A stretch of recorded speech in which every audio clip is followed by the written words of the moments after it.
उनको छूकर अपने मन को एकाग्र करें।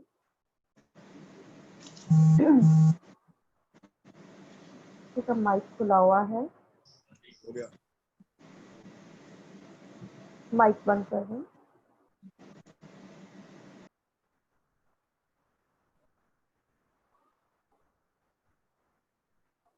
अपने मन को एकाग्र करें, बिल्कुल शांत चित्त होकर ईश्वर का स्मरण करें। वह ईश्वर पल पल हर समय हमारे साथ रहता है। उस सर्वशक्तिमान ईश्वर का स्मरण करके एक बार ओम और फिर उसके बाद मन के साथ मीना बुक करवा दे देखो।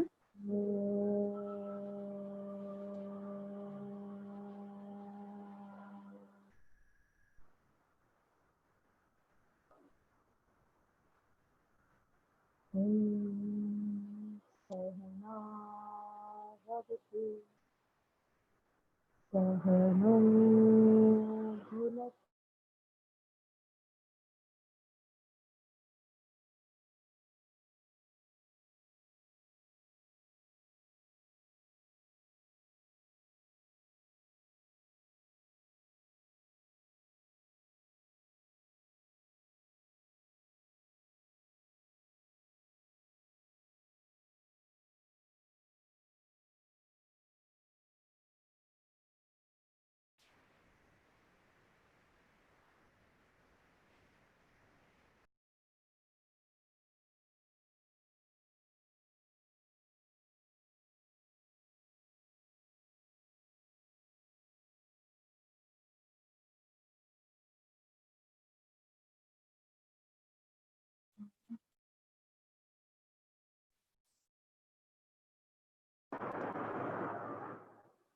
कल हमने गीता का पाठ किया, प्रारंभ कर दिया था।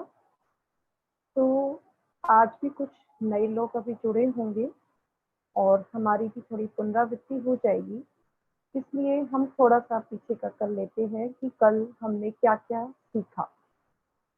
हमने मद्भगवत गीता जो नाम है उससे हमने सीखा कि वह जो ईश्वर है, वह ईश्वर जो कि समस्त ऐश्वर्य वाला है, समस्त लक्ष्मी वाला है, उस ईश्वर की स्तुति का गायन करना गीता है। स्तुति हमने जाना कि दो प्रकार के व्यक्तियों की जाती है, जो हमसे छोटे और बराबर के होते हैं उनकी, और जो हमसे बड़े होते हैं उनकी। हमसे छोटे जो होते हैं उनको बल देने के लिए हम उनकी स्तुति करते हैं, उनको बताते हैं उनके बारे में, और जो हमसे बड़े होते हैं उनकी स्तुति हम बल लेने के लिए करते हैं, उससे हमें बल मिलता है। कल हमने देखा, जो हमने गीता का पाठ किया इसके अंदर, कि अर्जुन जो इतने महारथी हैं, जो कि अजय के समान ही हैं, वो भी विचलित हो गए युद्ध भूमि में। पहले ये जो युद्ध शुरू हुआ, कुछ भूमि के लिए युद्ध शुरू हुआ। पांडवों को कुछ भूमि चाहिए थी, उस भूमि के लिए ये युद्ध हुआ था, क्योंकि दुर्योधन देने को तैयार नहीं थे, इसलिए वो भी वहां पर विचलित हो जाते हैं। तो ये स्थिति जो है सिर्फ अर्जुन जी की ही नहीं है, ये हम सबके समक्ष भी स्थिति आती है। जब भी हम धर्म के रास्ते पर चलते हैं तो हम अधर्मियों को भी पसंद करना शुरू कर देते हैं। क्यों? क्योंकि धर्म पे चलते हुए हमें बहुत कुछ चीजों को छोड़ना पड़ता है। जैसे अर्जुन पहले भूमि चाहते थे, पांडव लोग जो थे पहले भूमि चाहते थे। अब जब वो युद्ध भूमि में आ गए, अब वहां खड़े हुए हैं रण क्षेत्र के अंदर, यहाँ रण क्षेत्र में आने के बाद उनको क्या लगने लग गया? कैसी स्थिति हुई अर्जुन की? अब वो क्या कह रहे हैं? भूमि को छोड़ के वो किस चीज पे चले गए हैं? कोई बता सकता है?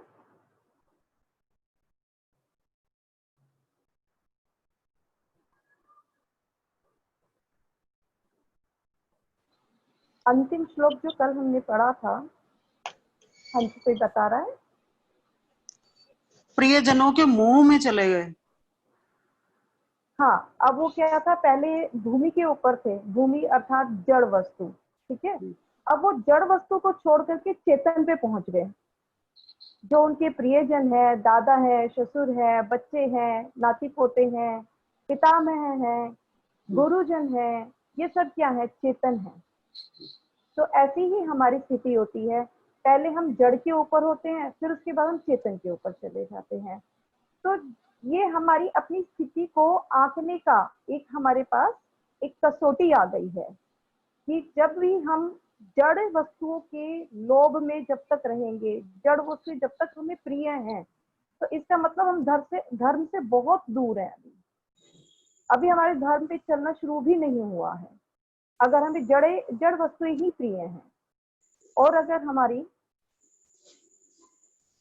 हमारी जड़ वस्तुएं जो है वो थोड़ा सा छूट जाती हैं, अब हमें जड़ वस्तुओं का कुछ भी ऐसा लालच नहीं रहता, जड़ वस्तुओं के प्रति मोह नहीं रहता, और अब हमें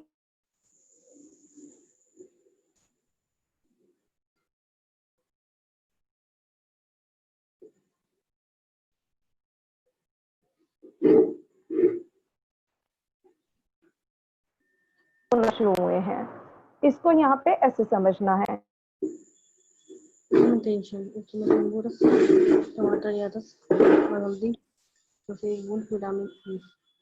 अभी टेंशन है तो ज्यादा नींबू का रस निकाल लो। दीपिका गुप्ता जी, आपका फोन खुला हुआ है। दीपिका गुप्ता जी, अपना माइक म्यूट कर लीजिए। कर दिया। तो जब हम चेतन की तरफ बढ़ रहे हैं तो धर्म की तरफ कुछ अग्रसर हुए हैं, तो उसके अंदर हमें ये देखना है, अब हम चेतन की तरफ जब बढ़ गए हैं तो अब हम चेतन में किसको प्रेफरेंस दे रहे हैं? जब हम जा रहे हैं नाती पोते और इन सब की तरफ बढ़ रहे हैं, तो वहां पे हमें थोड़ी सी और दिक्कत आएगी। अब हमें उससे भी आगे बढ़ना है। जब हम उससे भी आगे बढ़ते हैं, जब हम ये देखते हैं कि आत्मा और परमात्मा, इनकी तरफ आगे अग्रसर जब हम हो जाते हैं, तो जब सबके अंदर हम ये देखते हैं कि जितने जीव हैं वो सब आत्माएं हैं और एक परमात्मा है, बस आत्मा और आत्मा को ही, एक आत्मा और परमात्मा, इन दो वस्तुओं को ही जब हम जानते हैं तो हम धर्म की तरफ आगे बढ़ रहे हैं।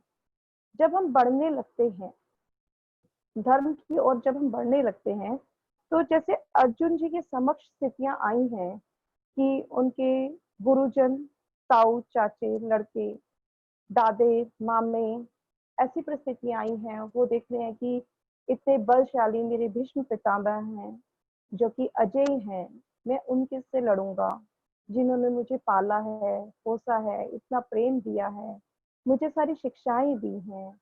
ऐसे ही मेरे गुरु द्रोणाचार्य हैं, उनसे मैं कैसे युद्ध करूंगा, जो कि मुझे योग्य बनाने का क्रेडिट उनके ऊपर ही जाता है। इसी तरह से मेरे पिता हैं, पिता समान धृतराष्ट्र हैं, उनके पुत्र हैं, मेरे भाई हैं, बांधव हैं, तो इन सब से मैं किस तरह से युद्ध करूं? यही स्थितियां हमारे सामने आती हैं जब हम परमात्मा की ओर अग्रसर होते हैं।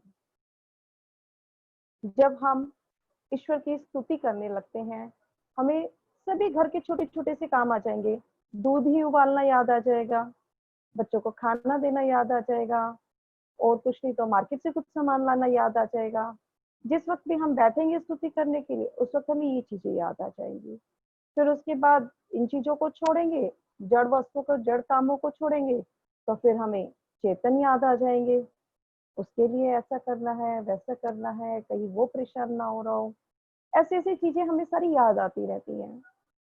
जब हमें ईश्वर की ओर आगे बढ़ना ही है तो हमें इन सब चीजों को पार करना होगा। हमारी ऐसी ही स्थिति है, यही दयनीय स्थिति है, हमारी भी बन जाती है।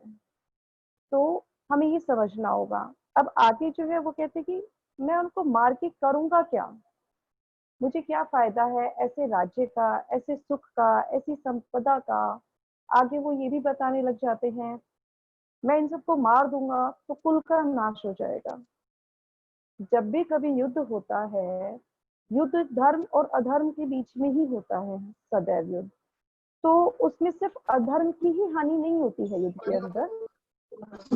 युद्ध के अंदर अधर्म के साथ साथ धर्म की भी हानि होती है। धर्म की नहीं, धर्म को चाहने वालों की, क्योंकि बहुत सारे वीर योद्धा जो धर्म के लिए लड़ते हैं वो वहां पे मर जाते हैं, उनकी भी बलि हो जाती है वहां पर। तो जब वो भी मर जाते हैं तो बहुत सारा नुकसान होता है राष्ट्र का। जब हमारे वीर योद्धा मर जाएंगे तो उनको, जो उनकी स्त्रियां हैं, उनके बच्चे हैं, उनको संभालने वाले कोई भी नहीं रहते।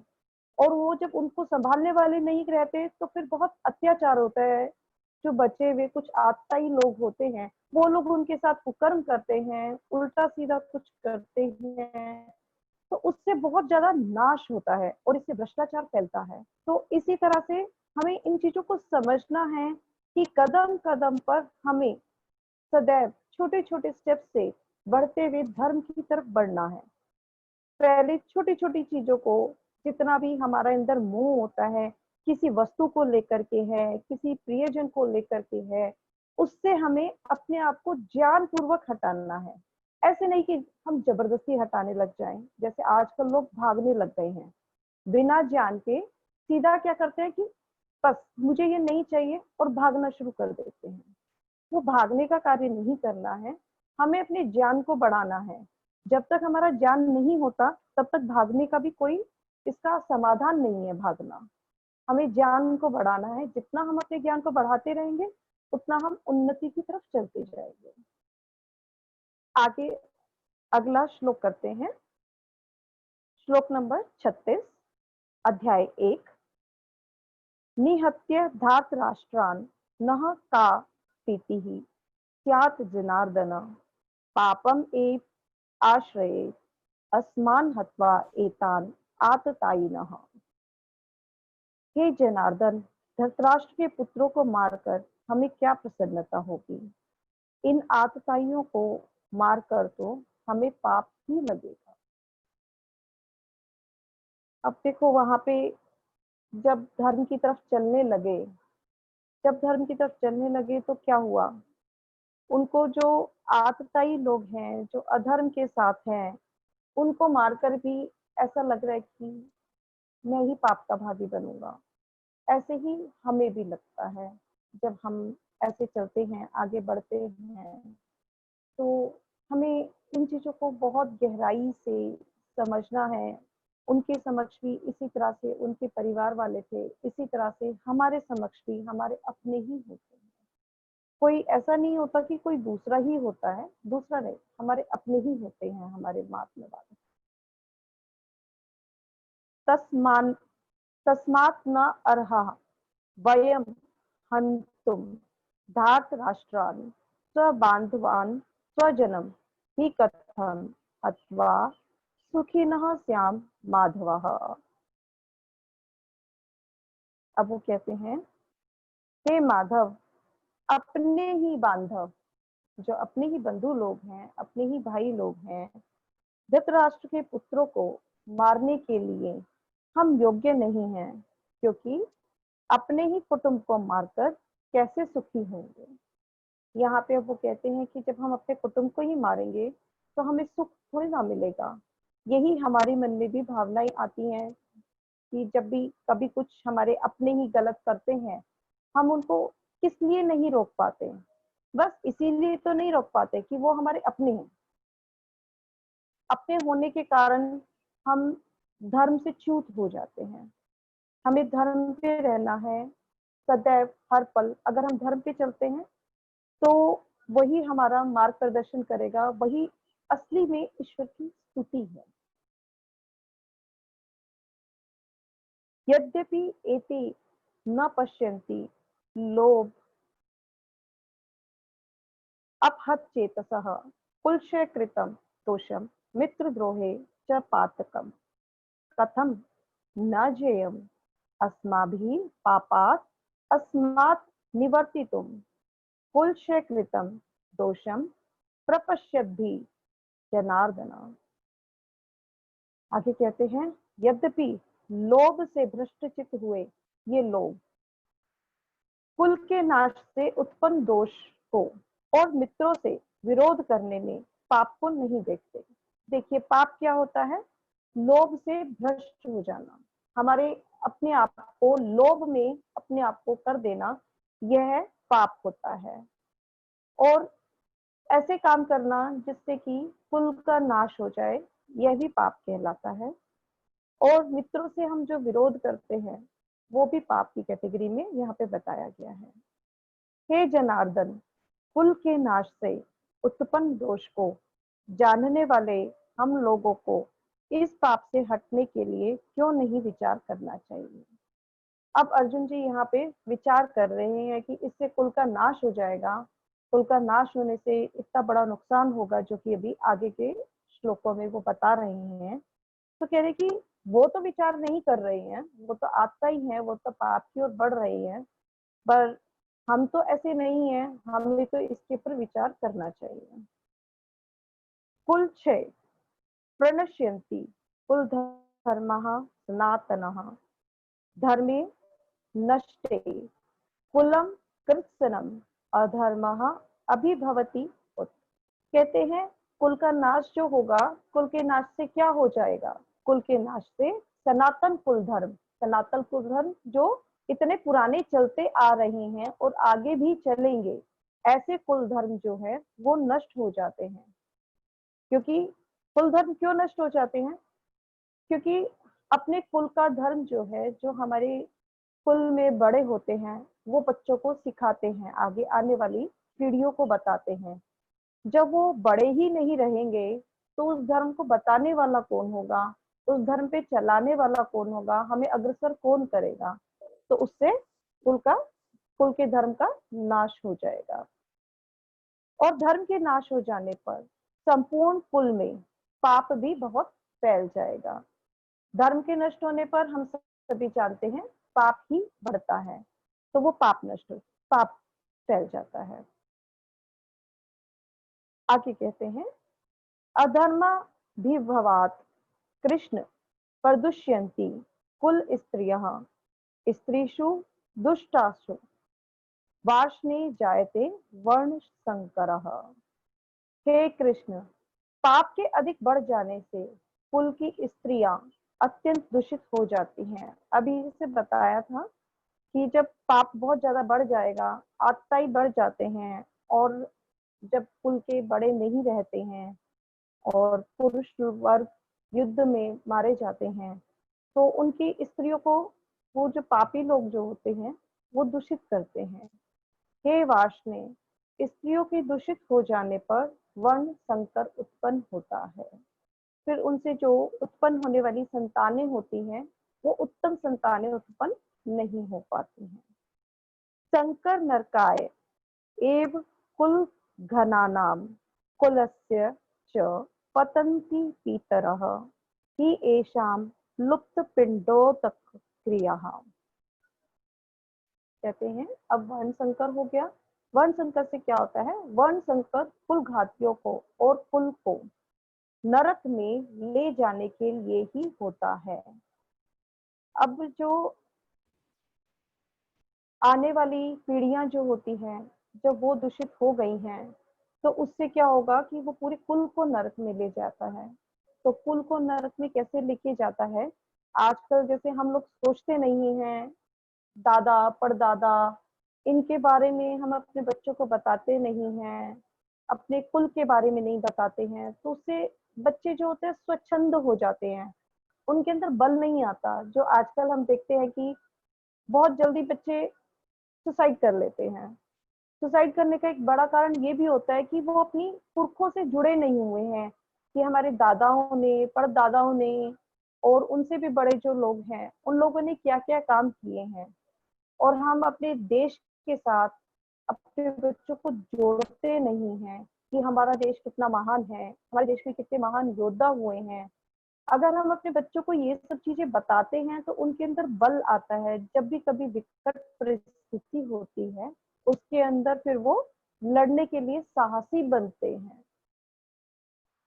तो कहते हैं कि वर्ण संकर जो है कुल का घात करेगा, कुल को नरक में ले जाएगा। और उसके बाद क्या कहते हैं, नरक में ले जाने के लिए ही लुप्त हुई पिंड और जल की क्रिया वाले अर्थात श्राद्ध और तर्पण से वंचित इनके पितर लोग भी अधोगति को प्राप्त होते हैं। यहाँ पे हमें समझना है कि पिंड किसे कहते हैं। पिंड कहते हैं अन्न को, और जल साथ में दिया है तो इसका अर्थ हो गया अन्न और जल। पितर किसे कहते हैं, जो भी बड़े होते हैं, हमारे पिता हैं, दादा हैं, परदादा हैं, पितामह हैं, उन सबको पितर कहते हैं। जो अभी हमारे पास युद्ध के अंदर नौजवान तो मर जाएंगे और ऐसे वर्ण संकर हो जाएंगे, ऐसे वर्ण संकर जो बच्चे होंगे वो अपने दादाओं को, परदादाओं को, उनको भोजन नहीं देंगे, उनकी सेवा नहीं करेंगे, शुश्रूषा नहीं करेंगे, उनका आदर नहीं करेंगे, उनका कहना नहीं मानेंगे। तो इस तरह की चीजें होंगी। जो भी वहां पे स्त्रियां होंगी उनके लिए वो सम्मान नहीं करेंगे। तो इस तरह की दिक्कतें आ जाएंगी, उसके बारे में बता रहे हैं।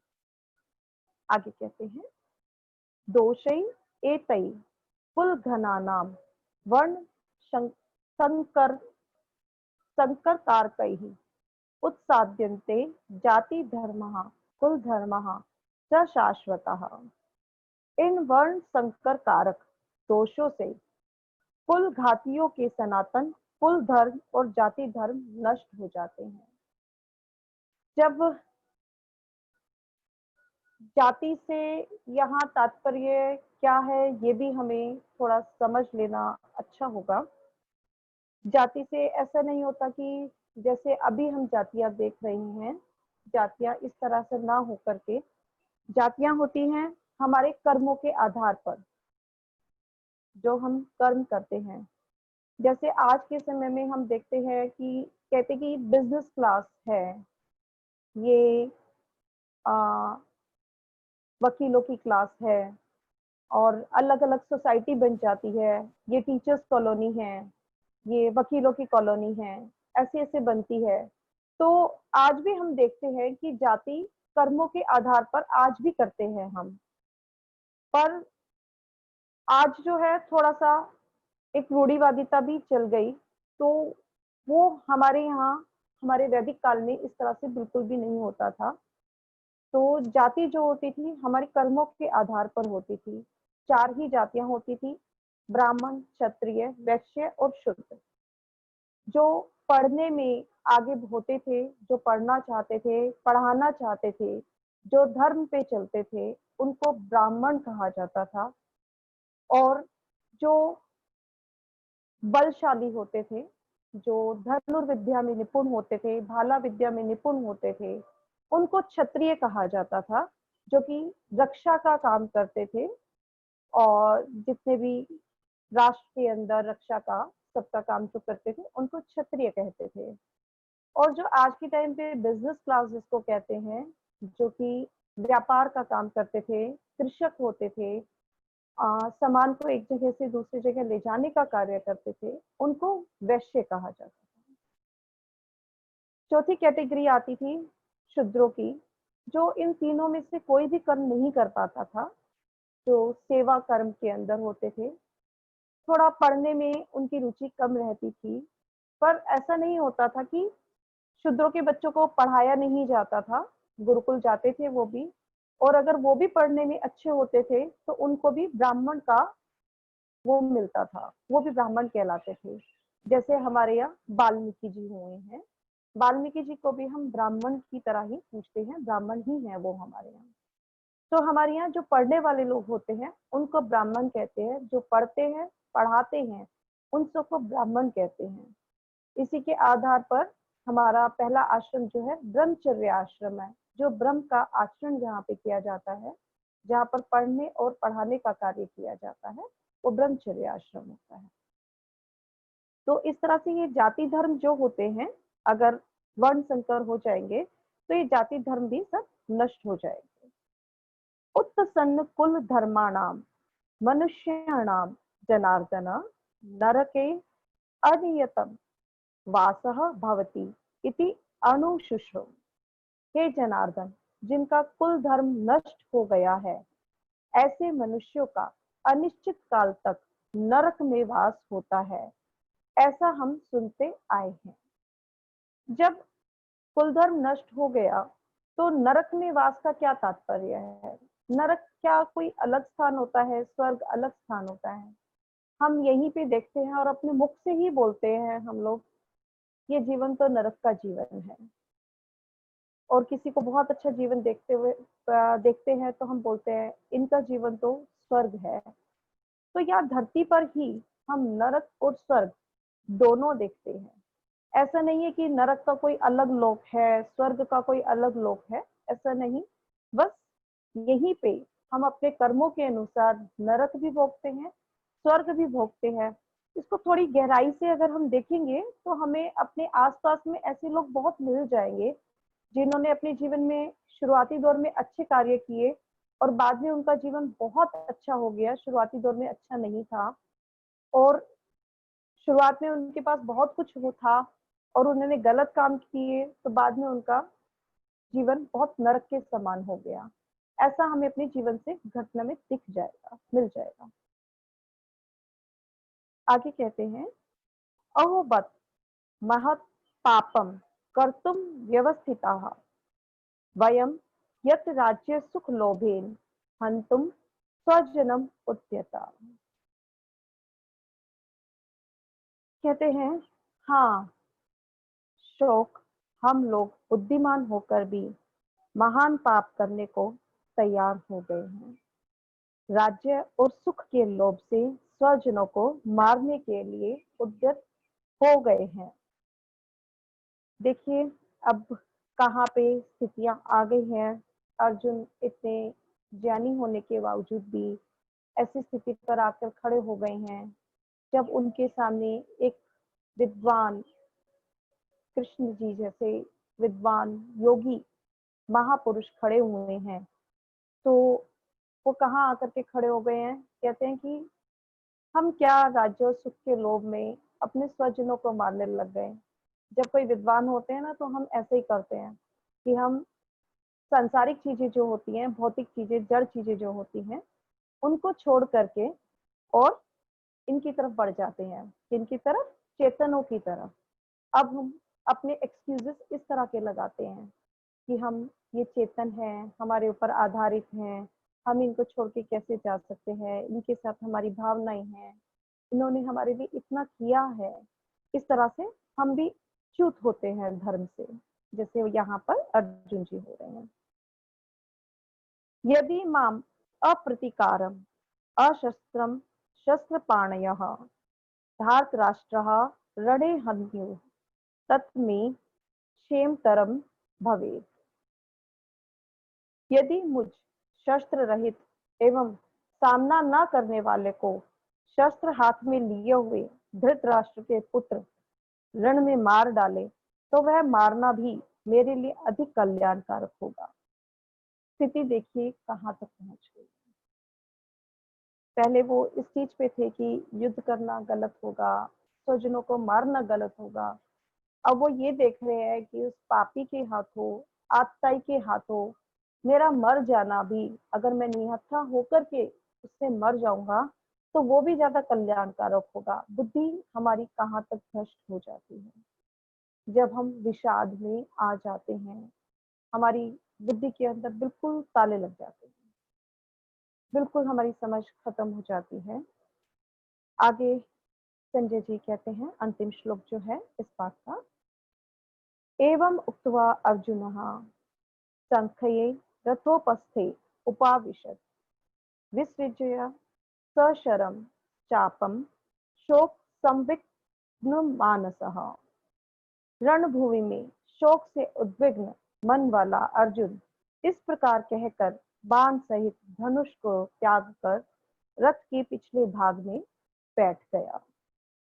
इस पाठ का नाम विषाद योग नाम दिया है क्योंकि इसके अंदर अर्जुन जी के विषाद को दर्शाया गया है।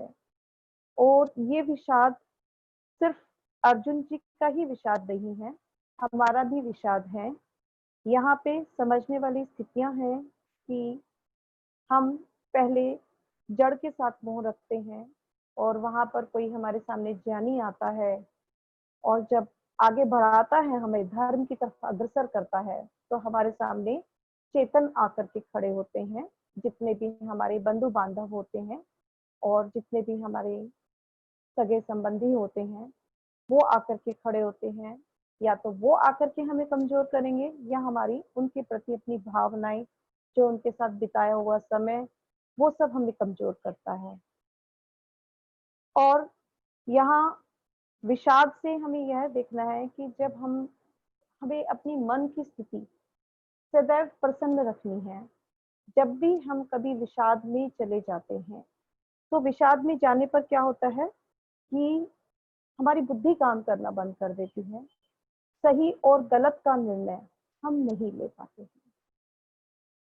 ओम तत्सत इति श्रीमद्भगवद गीतासु उपनिषत्सु ब्रह्म विद्यायां योग शास्त्रे श्री कृष्ण अर्जुन संवादे अर्जुन विषाद योगो नाम प्रथमो अध्याय।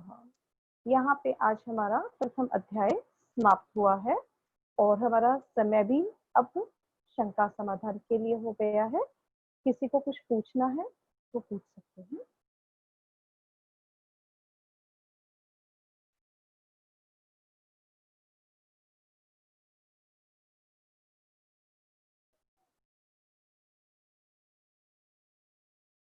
माइक खोल दें सबके। किसी को प्रश्न है तो हैंड रेज कर ले, वो एक एक करके माइक खोल देंगे आपके।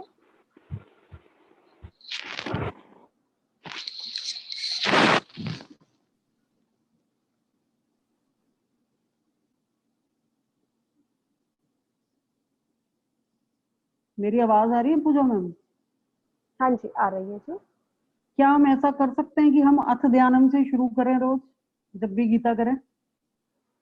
किससे? अथ ध्यानम आप कराते थे, शांताकारम भुजग शयनम। उस पर अभी बात कर लेंगे, चिंतन कर लेंगे, बता देंगे। ठीक है। ठीक। और किसी को कुछ प्रश्न है?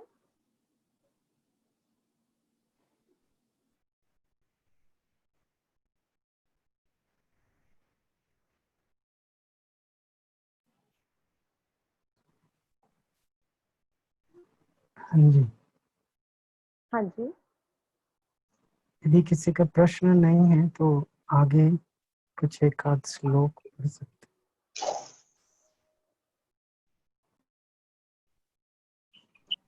चिन्ह जी, किसी का प्रश्न नहीं है? हैंड रेज नहीं हुआ किसी का? दीदी मेरी आवाज आ नहीं है रही? जी। हाँ जी, आ रही है। हाँ जी दीदी, मुझे एक प्रश्न पूछना है। हाँ जी, बताइए।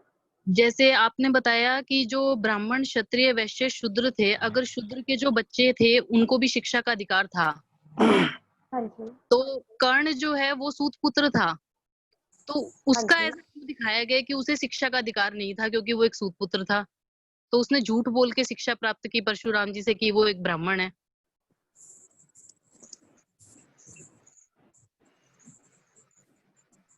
वहां पर मुझे लगता है कुछ मिलावटें भी हो सकती हैं और इसके ऊपर थोड़ा चिंतन करके आपको इस प्रश्न का उत्तर मैं कल देती हूँ। ठीक ठीक है है जी। दीदी। हाँ जी।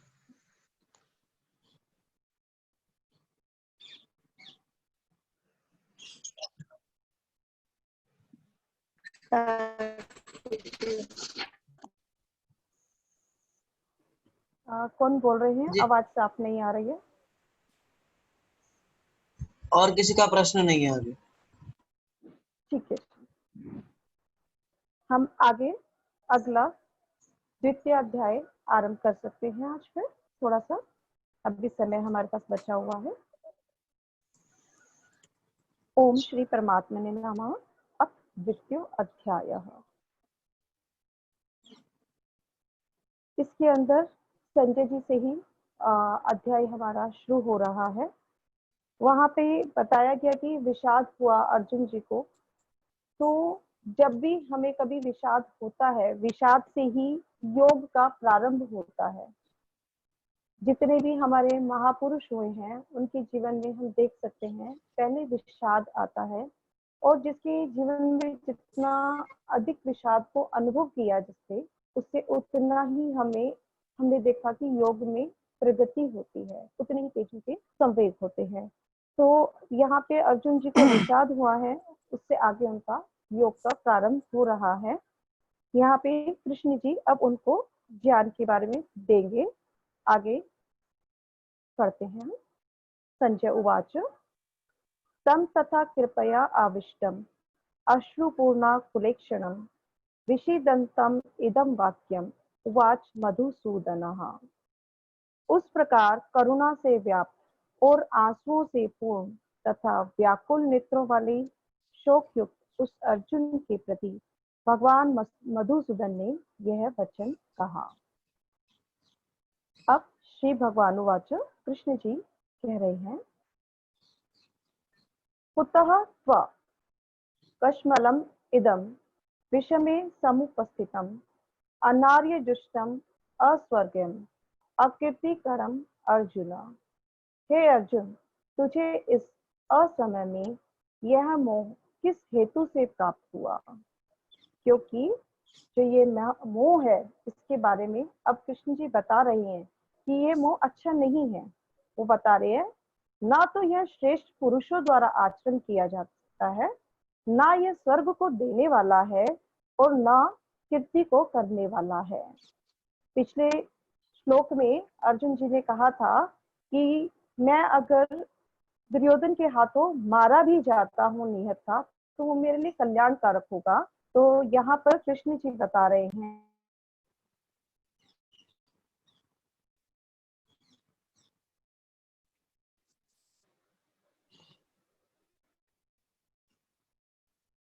समय में ये मोह जो है, ये किसी भी तरह से अच्छा नहीं है।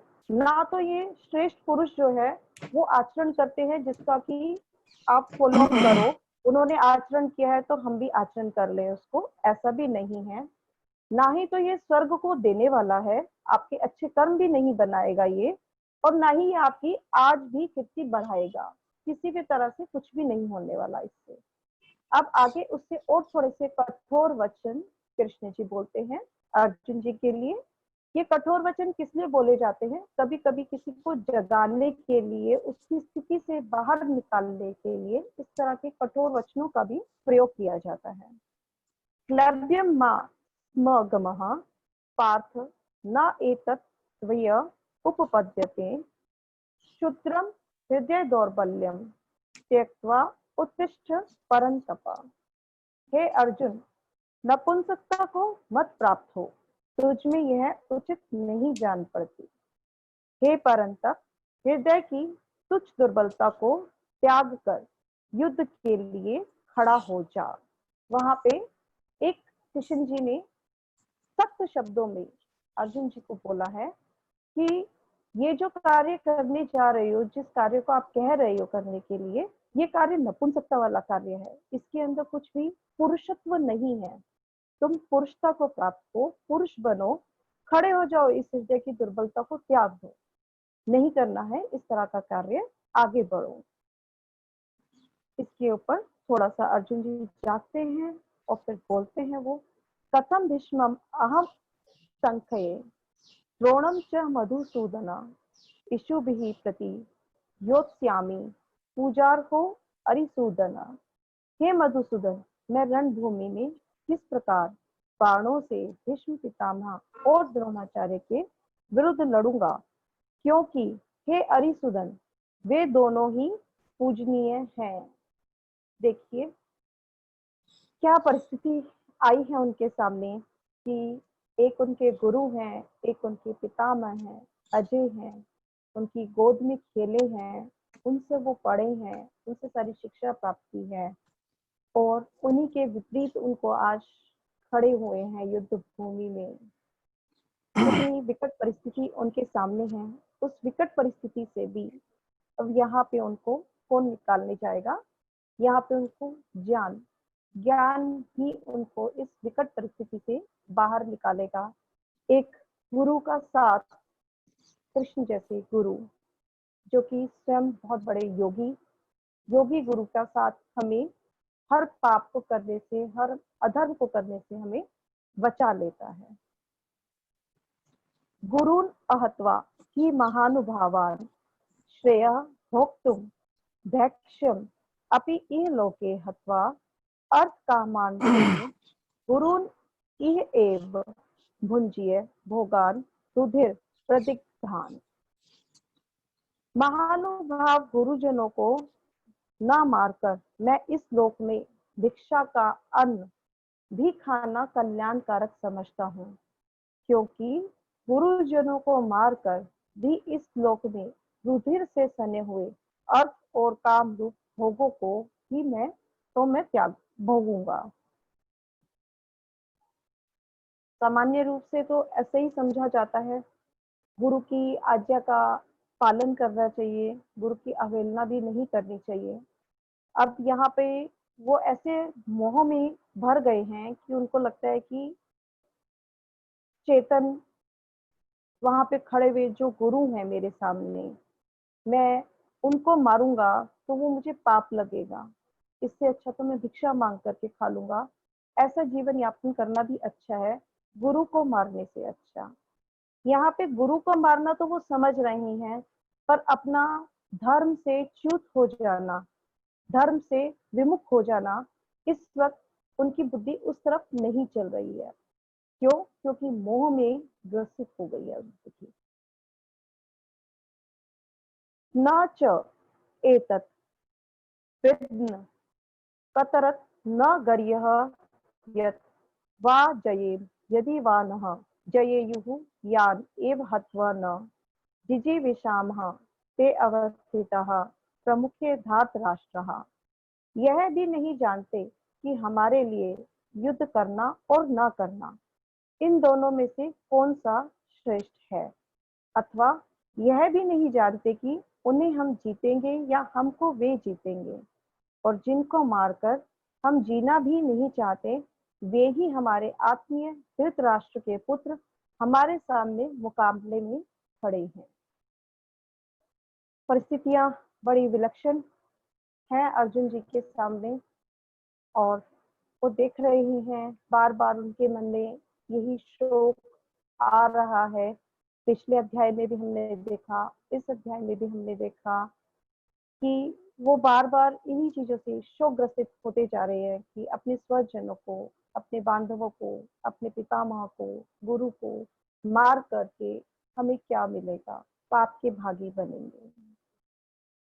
तो यहाँ पे किस तरह से हमें ऐसी परिस्थितियों में धर्म का पालन करना है, ये हमें गीता बताएगी आगे हमें।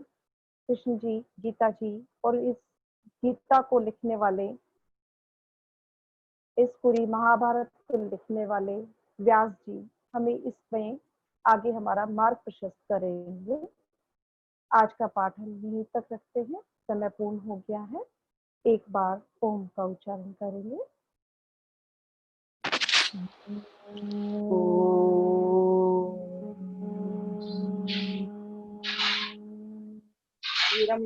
सबको सादर नमस्ते जी। नमस्ते जी। नमस्ते जी। धन्यवाद जी।